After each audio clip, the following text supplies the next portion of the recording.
డెమోక్రసీగా మారలేదా Soviet Russia? Maoism అని చెప్పి start చేసిన రెడ్ చైనా ఏమైంది ఈ రోజున? క్యాపిటలిస్ట్ టెండెన్సీస్ రాలేదా, లేదా క్యాపిటలిజం రాలేదా? బంగారు టాయిలెట్స్ పెట్టుకునే రిచ్ పీపుల్ ఉన్నారు అక్కడ. అంటే ప్రపంచమే ఇన్ని తీరులుగా మారుతున్నప్పుడు అంటే మాకు ఏం అర్థమవుతుంది? చిన్నప్పుడు మేము చదువుకోలేదా?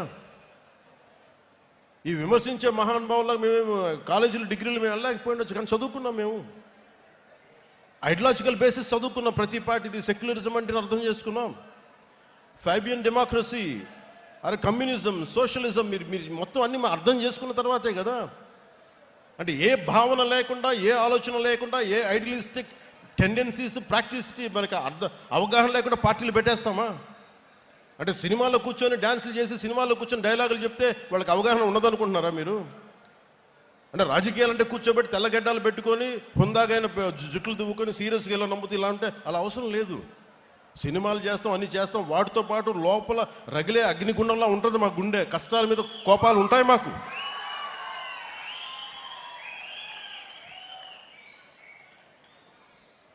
గ్లోబల్ పాలిటిక్స్ ఎలా మారిపోయింది? ఒకప్పుడు క్యాపిటలిస్ట్ అమెరికా అంటే ఈ రోజున లెఫ్ట్ టెండెన్సీస్ ఉన్నాయి.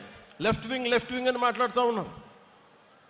ఇన్ని దేశాలు ఇన్ని రకాలుగా భావజాలాలను మార్చుకుంటా ఉంటే, ఒకప్పుడు Saudi Arabia completely hard core Islamic country నుంచి ఆడవాళ్ళకి డ్రైవింగ్ లేకపోతే వాళ్ళు మార్చుకుంటా ఉన్నారు.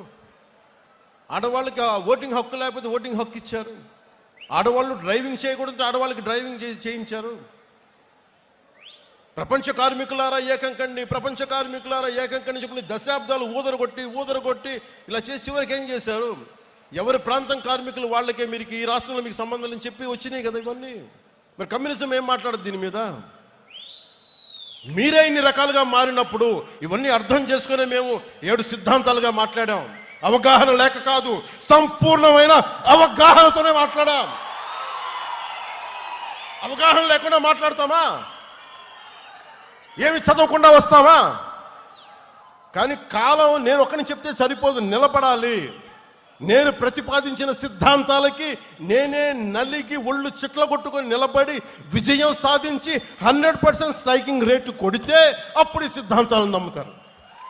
అందుకు నేను నిలబడి చూపించాను. నాతో పాటు మీరు కూడా నిలబడినందుకు మీ అందరికీ కోటి దండాలు పెడుతున్నాను ఈరోజు.